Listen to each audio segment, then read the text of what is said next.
கடந்த பல ஆண்டுகளாக பெர்முடா முக்கோணம் பற்றி நிறைய தகவல்கள் வந்துள்ளன. பல கேட்கவே விசித்திரமாகவும் மர்மமாகவும் இருக்கும்.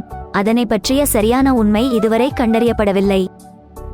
பெர்முடா முக்கோணத்திற்கு செல்லும் வழியில் ஏராளமான கப்பல்கள், படகுகள் அல்லது விமானங்கள் மர்மமான முறையில் காணாமல் போனதாக செய்திகளும் வெளியாகியுள்ளன. ஆனால் பெர்முடா முக்கோணத்தில் காணாமல் போனது பற்றி அதிகம் பேசப்படுவது ஃப்ளைட் 19. டிசம்பர் 5, 1945 5 அமெரிக்க கடற்படை போர் விமானங்கள் ஒரு பயணத்தின் போது காணாமல் போயின. அப்போது அவர்களை மீட்க அனுப்பிய விமானங்களும் மர்மமான முறையில் மாயமாகின. கேள்வி என்னவென்றால், பெர்முடா முக்கோண மர்மம் உண்மையா அல்லது பொய்யா? அமெரிக்க போர் விமானங்களுக்கு என்ன ஆகின? பெர்முடா முக்கோணத்தில் உண்மையில் என்ன நடக்கிறது? பெர்முடா முக்கோணம் ஒரு முக்கோண இடமாகும். இது ஒருபுறம் புளோரிடா, மறுபுறம் பெர்முடா மற்றும் மற்றொரு புறம் சான் ஜுவான், புவேர்ட்டோ ரிக்கோ ஆகியவற்றால் எல்லையாக உள்ளது. பலர் இந்த இடத்தை ட்ரேபீசியம் வடிவம் என்று அழைக்கிறார்கள். ஆனால் வேறு பலர் இதனை டெவில் முக்கோணம் என்று அழைக்கிறார்கள். உலகில் உள்ள வேறு எந்த மர்மமான இடத்தையும் விட இந்த இடம் முக்கியமானதாக இருப்பதற்கு முக்கிய காரணம் ஆபத்தான சூழலில் பல கப்பல்கள் மற்றும் வான் கப்பல்களில் பயணம் செய்த பலரின் மரணம். நூற்றுக்கணக்கான கப்பல்கள் மற்றும் விமானங்கள் அங்கு காணாமல் போயுள்ளன மற்றும் ஆயிரக்கணக்கான மக்கள் தங்கள் உயிர்களை இழந்துள்ளனர். பெர்முடா முக்கோணத்தில் பல்வேறு விமானங்கள் மற்றும் கப்பல்கள் காணாமல் போனது பற்றி பல கோட்பாடுகள் உள்ளன. வேற்றுக்கிரகவாசிகள் வந்து கப்பல்கள் அல்லது விமானங்களை எடுத்து செல்வதாக சிலர் கூறுகிறார்கள். கடலுக்கு அடியில் பெரிய ராட்சதர்கள் இருப்பதாக சிலர் நம்புகிறார்கள். முதலில் இங்கே காந்தப்புலம், அதாவது திசைகாட்டி பொருத்தமான அளவீடுகளை கொடுக்கவில்லை. திசைகாட்டியில் சரியான அளவீடுகள் கிடைக்காத பல இடங்கள் உலகில் உள்ளன. இரண்டாவதாக, இப்பகுதி ஆழமற்ற ஏராளமான மறைவான ஷோல்களால் சூழப்பட்டுள்ளது. அதனால் கப்பல் சிக்கியிருக்கலாம் என்று சொல்லப்படுகிறது. மூன்றாவதாக, நீருக்கடியில் மீத்தேன் ஹைட்ரேட்டுகள் அல்லது மண் எரிமலைகளின் உருவாக்கம் கப்பல்களை தண்ணீருக்குள் மூழ்கச் செய்யலாம் என்கிறார்கள்.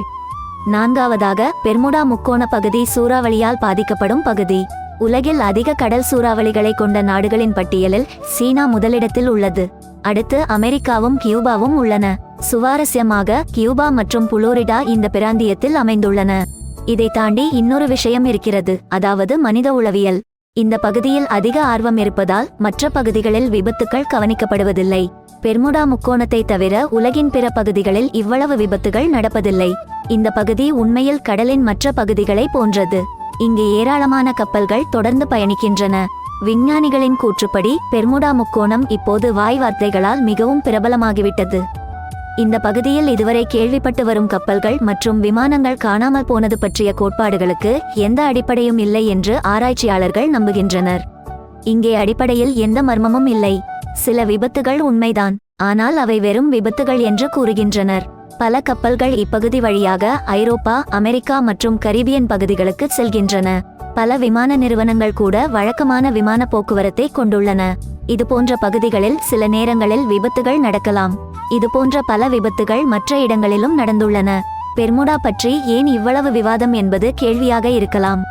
பிரபல வானிலை ஆய்வாளர் ராண்டி கார்வானி உட்பட பல விஞ்ஞானிகள் பெர்முடா முக்கோணத்தின் ரகசியம் அறுகோண மேகம், அதாவது ஒரு வகையான அறுகோண மேகம் என்று கூறுகிறார்கள். அதிக சக்தி கொண்ட காற்று வடக்கு அட்லாண்டிக் பெருங்கடலில் உள்ள பெர்முடா தீவில் 20 முதல் 55 மைல்கள் வரை அறுகோண மேகங்களை உருவாக்குகிறது. இதன் வேகம் மணிக்கு 170 மைல்கள். இந்த அதிக ஆற்றல் கொண்ட காற்றுக்கு ஏர்பாம் என்று பெயர். சுமார் 45 அடி கடல் புயலை உருவாக்கக்கூடிய சக்தி வாய்ந்த இந்த வான்குண்டு. இந்த புயலில் எந்த கப்பலும் மீழ்வது சாத்தியமில்லை. இந்த பலத்த காற்றின் வேகத்தை எந்த விமானத்தாலும் கையாள முடியாது. அதுவும் கூட இந்த சம்பவங்களுக்கு காரணமாக இருக்கலாம் என்கிறார் ராண்டி.